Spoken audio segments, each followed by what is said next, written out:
So, bonjour tout le monde, les paroissiens de Jésus Lumière du Monde et Sainte-Suzanne. Bienvenue, c'est le premier dimanche du carême. It's the first Sunday of Lent. Welcome everybody.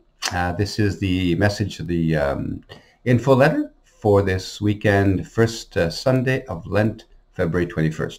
Okay, so I'll start in English. Je vais commencer en anglais et ensuite j'irai en français. D'accord? So it's the beginning of the Lenten season. The word Lenten comes from the Old English lengthen, which means the days are getting longer and longer. The lengthening, lengthen. They're getting longer and longer.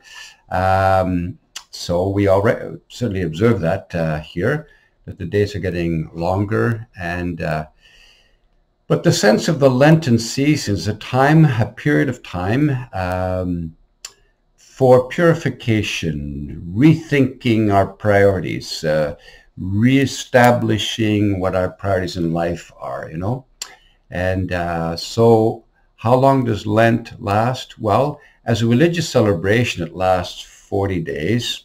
Well, 40 from Ash Wednesday to Holy Thursday is actually 46 days, but we exclude Sundays because every Sunday is Lent, And so it's actually 46 days, but if you exclude the 6 Sundays, it makes 40 days, And then, of course, the intensity of the Lenten season is the last 3 days, Holy Friday, Good Friday, Saturday, and Easter Sunday.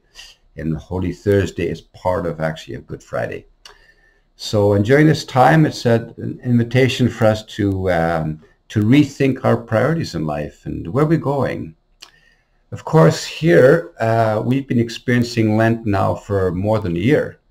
This pandemic is exactly what the Lenten season is. The pandemic is exactly what the Lenten season is. It's a time when we're stripped of all the things that we're used to. All the things that are familiar are gone. Well, not completely, but a lot of them are gone. And we have to rethink what's really important in life, So this whole social distancing stuff, this struggling with the masks and so on is very difficult. But we can be sure that after this pandemic period is over, which may take 2 years, maybe 3 years, we will be a different people, different culture. And the hope of Lent is we'll come out of it better people. And so, we make a few decisions. We try to do some fasting, Wisely, the church doesn't give too many directives about that. It's really up to us to use our judgment. But each day we should be trying to do some fasting, mostly from food. But for those of you who've struggled, for example, spending too much time on the internet or too much time watching TV or whatever it is, too much time gossiping, that may be the fasting you have to do. So fasting, prayer, taking some extra time each day just in silence and meditation and prayer, fasting, prayer, and then of course it all leads to service of others. Find some way to serve others.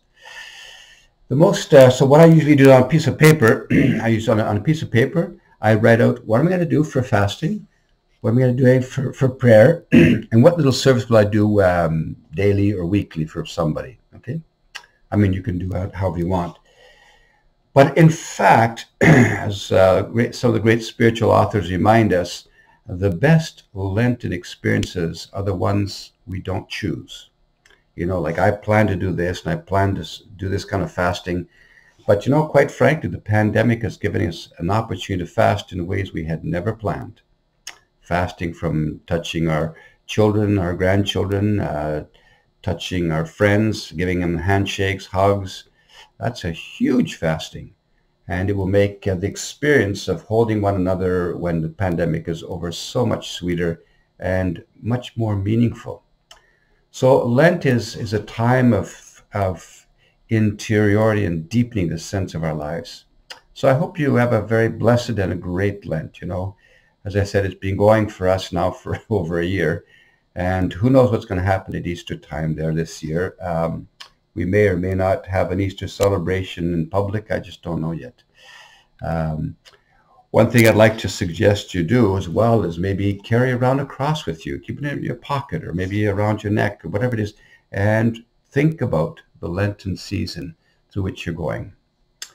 A few little things to keep in mind for those looking for some kind of Lenten inspiration. There's a few retreats here in Montreal being organized. St. Luke's has one with Deacon Bertino. And I know that Father Ray Lafontaine is doing one as well. So those could be some rich opportunities. We will be offering on Friday nights the Way of the Cross, like tonight, Friday night, from 8 o'clock to 9 via Zoom. Be kind of like a meditation on the Stations of the Cross, 2 by 2 each Friday. We won't do them all each Friday night. We'll take 2 of them. So you can join us for that if you'd like. Of course, the church is open Tuesday right through to Saturday from 8 till 1 o'clock in the afternoon. You can join us to take some time just in worship and prayer. And this Sunday, February 21st, from 1:30 to 4, the church will be open for those who like to receive the Eucharist, communion, or receive ashes. And please don't forget to bring along your envelopes there. Okay, so this Lenten season, the Gospel is Mark chapter 1, verse 12. Jesus was baptized and the Holy Spirit drove him into the wilderness. Drove him into the wilderness. Just like the pandemic, the virus has driven us into a whole new way of living. So, God bless you. I'm going to switch to French now. Bonjour tout le monde. De Jésus Lumière du Monde, Sainte Suzanne, c'est le temps du carême. Hein? Et le mot anglais pour carême, c'est Lent, ce qui veut dire les journées sont de plus en plus longues, tandis que le sens latin, carême, quaresima, ça veut dire une période de 40 jours, là, qui bibliquement veut dire une période de transformation. Et on pourrait dire que notre carême que nous vivons ici cette année dure en fait depuis plus d'1 an. Hein. Le temps de la pandémie, c'est une sorte de carême imposé. Hein. Il y a des carèmes qui ne sont pas imposés. Le carême normal, c'est un carême où je choisis de faire du jeûne, de la prière et puis du service des autres. Mais les carèmes qui sont les plus fructueux, à mon avis, et ceux qui sont les plus difficiles à vivre sont ceux qu'on ne choisit pas. Le carême collectif qu'on vit, c'est la pandémie, où tout le monde est forcé à changer nos habitudes de vie et c'est pas facile. Ouf, c'est difficile. Et ces jours-ci encore plus difficile pour des régions aux États-Unis, dans le Texas par exemple, où ils ont été frappés par des tempêtes de neige. Eux qui connaissent pas la neige, ben, c'est tout un carême qu'ils vont vivre là. Hein. Le temps du carême, donc c'est... Alors, collectivement, la pandémie est une sorte de carême collectif, mais il y a aussi des carèmes personnels qu'on ne choisit pas non plus. Hein. Pouf, on perd son emploi. Ouf, qu'est-ce que je fais? Alors, je m'ajuste, je dois... Et l'invitation toujours du carême, par lequel l'Esprit Saint nous pousse, on dit que dans Marc, ce dimanche, l'Évangile dit, l'Esprit Saint a poussé, forcé Jésus dans le désert, pas l'inviter, l'a poussé. Ainsi, les événements de la vie, de nos carèmes, peuvent nous pousser à des changements de vie, tels perdre mon emploi. Et la grâce du carême, c'est pas de devenir agressif, cynique, découragé, mais c'est de trouver la force de l'Esprit Saint intérieur pour grandir dans la maturation chrétienne à travers les pandémies et à travers les carèmes de notre vie. Donc, pas facile à vivre. Hein? Moi, je sais que par moments, quand je pense à cette pandémie ou quand j'ai des épreuves difficiles, ouf, je suis pas du tout agréable, je peux même être très agressif là. Mais c'est l'invitation à grandir à travers tout ça. Alors c'est ça, ça dure 40 jours. Moi, ce que je fais souvent, j'écris sur un petit papier là, qu'est-ce que je vais faire comme jeûne, que ce soit jeûner peut-être, il n'y a pas trop cas d'un esprit critique des autres, jeûner de l'internet si on en passe trop de temps, ou je sais pas, trouver une façon de jeûner, couper avec une habitude qui est malsaine. Ensuite, le temps de méditation et de prière, peut-être dans votre temps de prière ou de yoga ou de méditation, peut-être faire ça un petit peu plus régulièrement et vraiment laisser l'Esprit Saint te pousser hein, dans une vie davantage riche dans le Seigneur.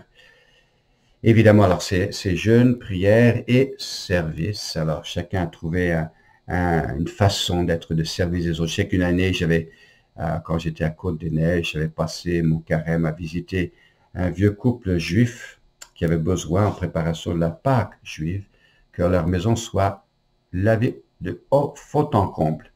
Et ben, c'était moi qui venais toutes les semaines pour le faire pour eux. J'étais un bénévole de la ville, et puis ils ne savaient pas que j'étais prêtre, mais c'était pas important, hein. Alors je lavais les fenêtres, lavais les murs, lavais tout ça pour préparer le carême, leur carême juif, hein. Alors chacun trouve une petite façon de faire ça. Ça peut être de visiter quelqu'un qui est seul, ou je sais pas trop quoi.